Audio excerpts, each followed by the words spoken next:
चला, आज एक खूप सुंदर अशी गोष्ट मी आपल्याला सांगणार आहे, ज्यात आपल्याला कळेल की कुठे शांत राहणं गरजेचं आहे, कुठे रिस्पॉन्ड करणं गरजेचं आहे आणि कुठे रिॲक्ट करणं गरजेचं आहे. एकदा एका मैदानामध्ये एक वळू सोडलेला असतो, जिथे स्पर्धा असते आणि वळूला दुसऱ्या माणसावर हल्ला करायचा असतो.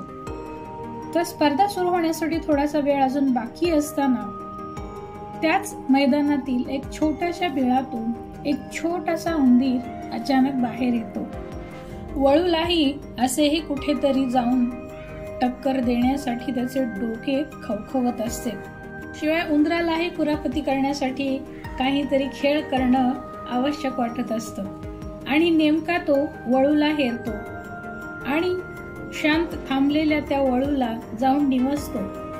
वळू इकडे तिकडे पाहतो, पण त्याला काहीच दिसत नाही.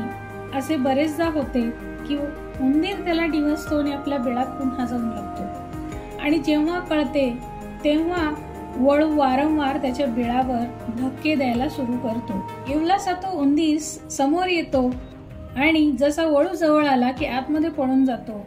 आणि या सगळ्यामध्ये वळू वारंवार आपले डोके त्या भिंतीवर आपटत राहतो, जेणेकरून त्या उंदराला मारून टाकता येईल. उंदराला मात्र हे सर्व करताना अतिशय गंमत वाटत असते आणि मजा येत असते, कारण त्याचा तो खेळ असतो. पण वळूचे असे वारंवार भिंतीला डोके आपटल्याने जागीच मृत्यू होतो. कारण इथे वळूला आपल्या शक्तीचा अहंकार होता की मी इतका मोठा आहे, तर या छोट्याशा उंदराला एका धक्क्यात आरामात मारू शकतो. अहंकारापायी त्याने स्वतःचाच मृत्यू ओढावून घेतला. त्या स्पर्धेसाठी त्याला तिथे आणले गेले होते, त्या स्पर्धेसाठीही त्याला सहभागी होता आले नाही.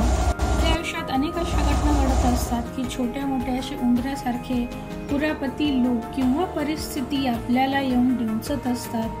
तेव्हा आपल्याला कुठे प्रतिसाद द्यायचा आहे, कुठे शांत राहायचं आहे, कुठे दुर्लक्ष करायचं आहे आणि कुठे प्रतिकार करायचा आहे, आपली ताकद कुठे योग्य प्रकारे वापरायची आहे, याचं भान ठेवून आपण नेहमी वागत राहिलं पाहिजे.